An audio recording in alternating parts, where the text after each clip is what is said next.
In the heart of the Great Barrier Reef, beneath its vibrant blue waters, a honeymoon dive would soon turn into one of the most controversial cases in Australian history. This wasn't just a tragic accident. It was a case that would raise haunting questions about betrayal, trust, and a love turned deadly. Tina Watson, a 26-year-old newlywed, would never resurface from the ocean depths. What was supposed to be a magical moment of discovery became a moment of inexplicable loss. How could something so tragic happen in such a breathtakingly beautiful place? And most importantly, what truly happened under those waves? October 2003. Tina and Gabe Watson, both from Alabama, had recently married and embarked on what was supposed to be a romantic, unforgettable honeymoon. The couple, both certified divers, made plans to dive into the crystal-clear waters of the Great Barrier Reef, one of the 7 natural wonders of the world. Gabe, a seasoned diver, had more than 50 dives under his belt, including a search and rescue qualification. Tina, however, was less experienced.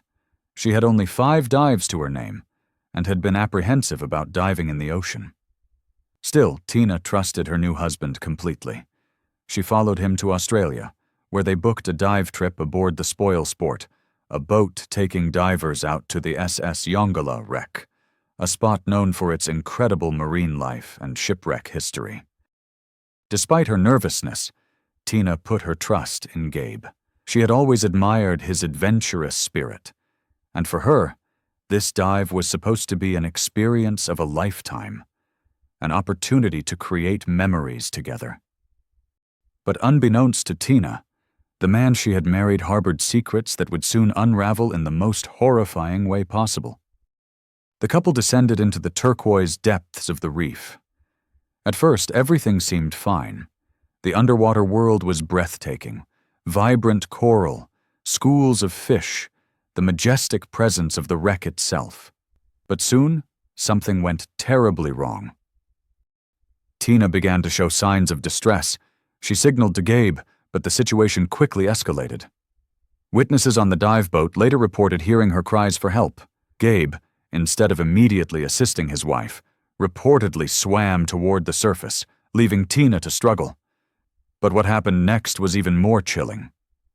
Tina, now gasping for air, reached for Gabe's oxygen mask. But instead of helping her, Gabe was seen ascending, abandoning her. It was as though, in that moment, he had made a cold, calculated decision to save himself. And just moments after, Tina sank to the seabed, her life slipping away, with no one there to save her. A fellow diver unknowingly captured a haunting photograph of Tina's lifeless body resting on the ocean floor.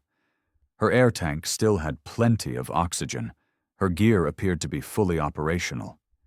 It was a devastating image, a moment frozen in time. Tina Watson was dead, but the true horror was only beginning to unfold. The investigation into Tina's death began almost immediately. Authorities started by questioning the dive crew and fellow passengers. Gabe Watson claimed he had panicked when he saw Tina in distress, and his actions, he argued, were those of a man overcome by fear. He told police that Tina had removed his regulator, forcing him to abandon her and rush to the surface for air. But the diver who took the photograph of Tina's body would tell a different story. That image, showing Tina's lifeless body on the ocean floor, became a crucial piece of evidence in what would later become an international case. According to witnesses, Gabe had shown a complete lack of urgency in helping his wife. Some even claimed he had swum away from her, letting her drift into the depths. The case against Gabe Watson grew more compelling when it was revealed that the couple had twice refused an orientation dive with instructors. Despite Tina's apprehension and inexperience, Gabe had insisted she dive in the open water with him. He had pressured her into taking the dive, ignoring her anxiety. Could this have been a tragedy waiting to happen? As the investigation progressed, authorities unearthed even more disturbing details. Gabe's behavior after the tragedy was nothing short of bizarre. He was seen on surveillance footage cutting flowers that Tina's parents had placed on her grave. His cold demeanor, his inability to show genuine grief, it was as though he had no remorse for the loss of his wife. In 2009, 6 years after Tina's tragic death, Gabe Watson was extradited to Australia to face charges of manslaughter. The case was a media sensation, with every new detail sending shockwaves through the public. Despite his claims of panic, the evidence suggested a far more sinister reality. A court heard that Gabe, with his diving expertise, could have easily saved Tina, yet he chose not to. During the trial, prosecutor Brendan Campbell painted a chilling picture of the events leading up to Tina's death. He argued that Gabe had, in fact, deliberately disabled Tina's air tank, allowing her to suffocate before letting her sink to the ocean floor. Tina's family, heartbroken and devastated, traveled from the U.S. to attend the trial. They were torn apart by the fact that their daughter's death could have been prevented, and that Gabe, who they had once trusted as their son-in-law, may have been the one responsible. The grief in their eyes was palpable as they read victim impact statements in court, explaining how Tina's death had shattered their lives. In the end, Gabe was sentenced to just 4 years in prison for manslaughter, but the public reaction was outraged. How could such a lenient sentence be handed down for a crime that seemed so premeditated? Some argued that the punishment didn't fit the gravity of his actions, and many wondered if justice had truly been served. But for Tina's family, the pain never truly subsided. Tina's parents, devastated by her loss, were left to grapple with the haunting truth that their daughter's life had been taken so callously. The more they learned about Gabe's behavior, the more suspicious they became of his actions before, during, and after the dive. Some even speculated that Gabe's motivation for murder was financial. At the time of Tina's death, the couple had taken out a hefty life insurance policy. Could this have been the reason why Gabe seemed so detached from the tragedy? Despite Gabe's conviction in Australia, the legal system in the U.S. presented a new challenge. Alabama authorities charged Gabe with murder, claiming he had planned his wife's death in advance to claim the life insurance payout. However, the case was dismissed due to lack of solid evidence, leaving Tina's family with more unanswered questions.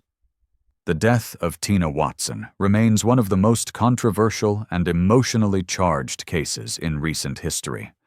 Was Gabe Watson a victim of panic and misjudgment? Or was his cold, calculated behavior a sign of something far darker? As the years go by, the case continues to captivate and disturb, leaving a wake of pain and unanswered questions. Tina Watson, whose life was tragically cut short, will never be forgotten. And while the ocean keeps its secrets, her family's fight for justice lives on, a reminder of the trust that was betrayed and the love that was lost. In the depths of the ocean, we find no answers, but in the hearts of those who loved her, Tina's memory endures, forever untouched by the waves. And that's the end of today's case. If you made it this far, thank you for spending your time with me. If you found this story compelling, go ahead and hit that like button. It really helps more people discover these stories. Got thoughts, theories, or cases you'd like me to cover next? Drop them in the comments. I read every one, and if you're into true crime like I am, make sure to subscribe and turn on notifications so you never miss an episode. Until next time, stay safe, stay curious, and never stop asking questions.